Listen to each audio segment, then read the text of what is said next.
Ngjyrat, peizazhet dhe traditat e Devollit u bën frymëzim për 21 piktor nga qytete të ndryshme të Shqipërisë, të cilët morën pjesë në edicionin e dytë të kolonisë së piktorëve, organizuar nga Bashkia Devoll. Për 3 ditë me radhë, artistët vizituan zona dhe fshatra të ndryshëm të Krahinës, duke sjellë në telajo bukuritë natyrore dhe elementet karakteristik të Devollit.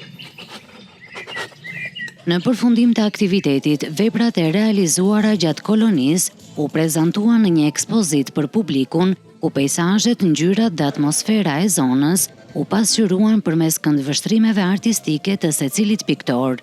Artistët pjesëmarrës u vlerësuan gjithashtu me certifikata mirënjohjeje për kontributin e tyre në promovimin e artit dhe kulturës. Kolonia e piktorëve po shndërrohet tashmë në një traditë kulturore për Devollin, duke promovuar jo vetëm artin pamor, por edhe vlerat dhe bukuritë e kësaj krahine.